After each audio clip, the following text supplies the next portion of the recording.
période pascale, le prêtre fait cette acclamation à maintes reprises durant les célébrations.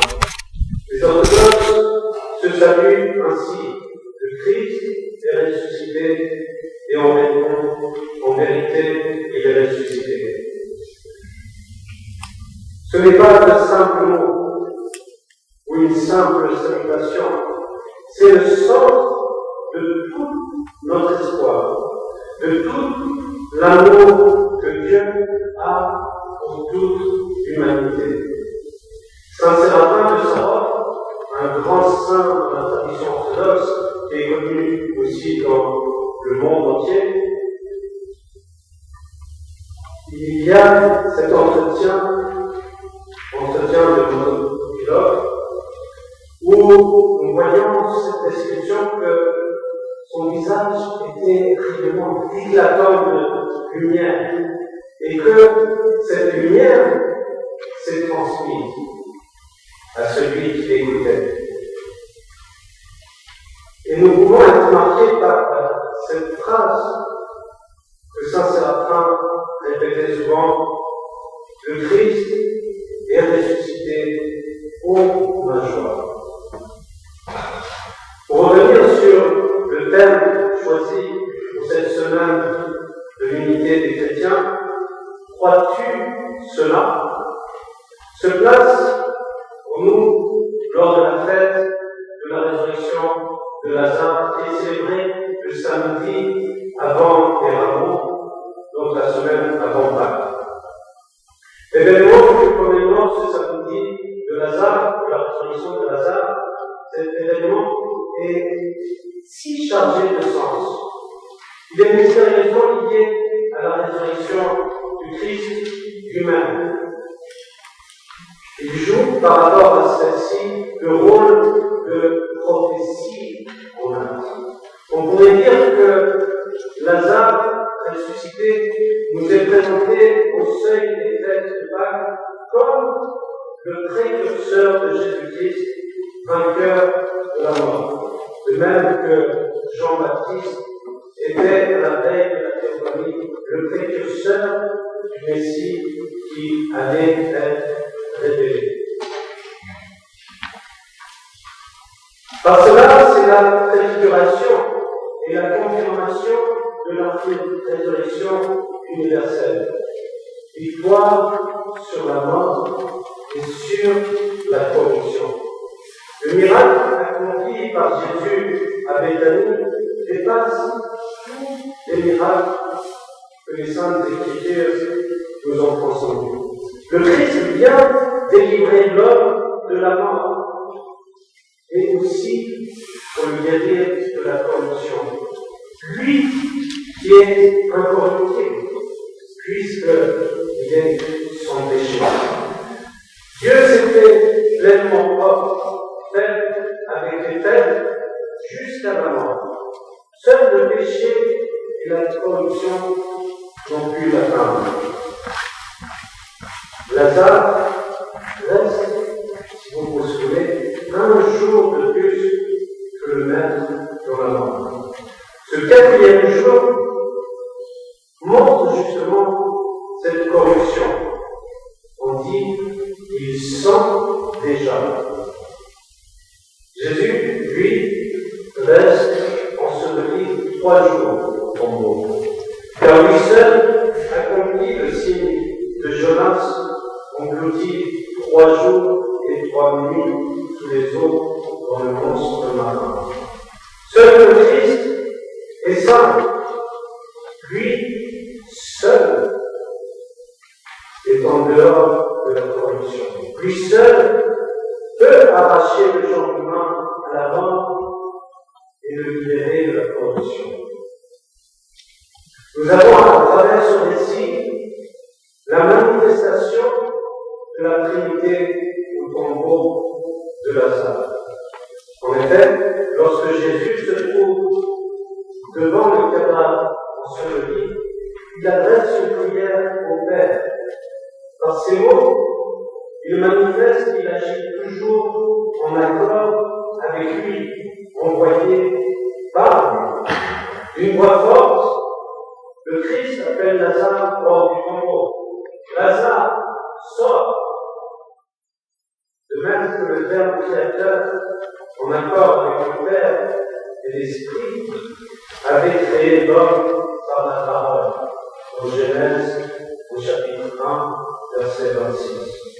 De même qu'aujourd'hui, il rappelle à la vie par un seul mot, l'homme enchaîné, ligoté devant une lettre, prisonnier de la mort. Lazare revient à la vie.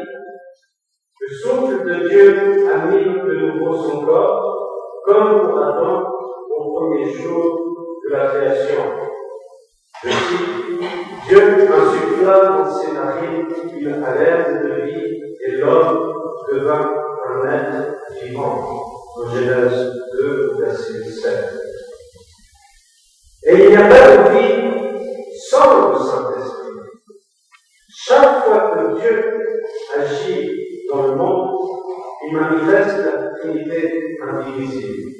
C'est au nom du Père et du Fils et du Saint-Esprit que Lazare sortit alors du tombeau. Nous voyons que Dieu appelle chacun d'entre nous. Et nous avons à répondre à cet appel. Et c'est pour cela que nous nous approchons vers le Saint Baptême. Mais avant le Saint Baptême, nous avons cet enseignement de l'Église. Comme nous le voyons dans l'Évangile selon Saint Matthieu, qui est justement lu lors du sacrement du Saint Baptême dans la tradition orthodoxe, le Christ apparaît à ses disciples sur la montagne en Galilée et leur donna cette consigne. Allez donc enseigner toutes les nations, les baptisant au nom du Père, du Fils et du Saint-Esprit, leur apprenant à observer tout ce que je vous ai prescrit, et moi je suis avec vous tous les jours jusqu'à la fin du monde. Amen. Nous voyons toute l'importance de l'enseignement. Mais en même temps, il ne faut pas oublier toute l'importance de vouloir recevoir cet enseignement dans la liberté qui est le signe de l'amour de Dieu à travers cette liberté. Et dans ce cheminement vers le baptême, avec entre autres cette volonté d'être enseigné par l'Église, nous devons être dans un certain esprit de respect du mystère de Dieu. Saint Jean Chrysostome, qui nous a tant dit à travers cette homélie, ses écrits et sa propre vie, souligne justement cette importance de tendre à la connaissance de Dieu, avec un esprit de respect du Saint Mystère. En effet, dans son magnifique traité de l'incompréhensibilité de Dieu, Saint Jean Chrysostome écrit, je cite, « Quand Dieu révèle une vérité, il faut accepter avec foi sa parole sans nous mêler avec audace de recherche indiscrète. Car ce que la sagesse profane avait été incapable de trouver, la folie, selon le Christ, l'a heureusement obtenue. C'est elle qui a chassé de la terre les ténèbres. C'est elle qui a ramené la lumière de la connaissance. Mais qu'est-ce donc être fou selon le Christ? C'est apaiser nos propres pensées lorsqu'elles divaguent à contre-temps. C'est rendre notre esprit vide et libre du savoir profane pour pouvoir, lorsqu'il s'agit de recevoir les enseignements du Christ, l'offrir disponible et comme validé aux paroles divines qui doivent accueillir. Quand Dieu nous révèle une vérité, elle ne doit pas être l'objet d'une recherche indiscrète. Il faut l'accueillir dans la foi. À propos de telles révélations, vouloir s'obtenir des causes, procéder à des vérifications, chercher à savoir comment elles se réalisent, rédemption, c'est le fait d'une âme pleine d'insolence et de ténèbreté.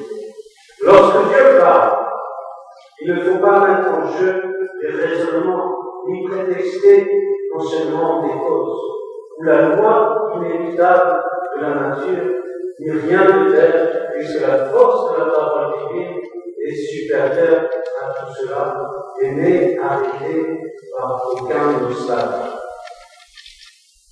À chaque fois que nous célébrons les grandes fêtes, à chaque fois que nous lisons les saintes écritures, ce n'est pas juste une commémoration de ce qui s'est passé dans l'histoire, mais nous le vivons ici et maintenant.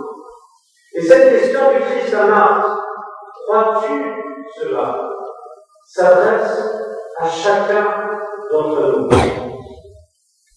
Est-ce que nous croyons que Jésus-Christ est la résurrection et la vie? Car il nous enseigne à chacun que je suis la résurrection et la vie. Celui qui croit en moi, même s'il meurt, vivra. Et quiconque vit et croit en moi ne mourra jamais. Crois-tu cela? Et nous voyons à travers ce passage de l'évangile de la résurrection de Lazare, justement ces différents enseignements sur la foi. Le Christ n'est pas juste un homme, il est le Fils de Dieu. Il est la deuxième personne de la Sainte Trinité. C'est le Verbe qui s'est fait chair pour notre salut. Un autre enseignement, le nouvel Adam, qui est venu pour acheter la faute d'Adam, le Christ qui est venu pour racheter la faute d'Adam, pour nous ouvrir cette voie du salut. Comme dit saint Athanas, Dieu s'est fait homme pour que l'homme devienne Dieu. Encore dans notre enseignement, notre propre baptême. Nous avons été baptisés au nom du Père et du Fils et du Saint-Esprit. Nous devenons alors des fils et des filles de Dieu. Nous avons alors à vivre de cela et de faire développer en nous, par la cesse, par l'effort, par amour pour Dieu, cette grâce pour que petit à petit, ce ne soit plus moi qui agis, mais Dieu qui agit, afin que je puisse m'abandonner à lui et d'incarner véritablement cette prière de notre Père, que ta volonté soit faite. Et un autre enseignement, qui est un enseignement pratique pour la vie de tous les jours, c'est l'humilité et la patience. Des mots qui sont très mal vus dans notre société, mais tellement importants pour notre vie spirituelle. L'humilité et la patience. Saint Isaac parle de deux genoux de notre vie spirituelle, qui sont l'humilité et la patience. C'est ainsi que nous pouvons comprendre pourquoi le Christ n'est pas allé le suivre à Béthanie lorsqu'il apprend que son ami est malade.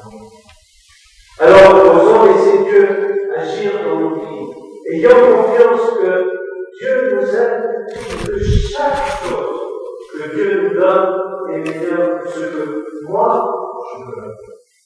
En effet, combien de fois je demande telle ou telle chose et que cela n'arrive pas. Et alors, un sentiment de colère contre Dieu. Si je lui faisais vraiment confiance, je pourrais dire alors avec Saint Jean Chrysostome, de tout mal, il peut sortir un grand bien pour ceux qui aiment le Seigneur.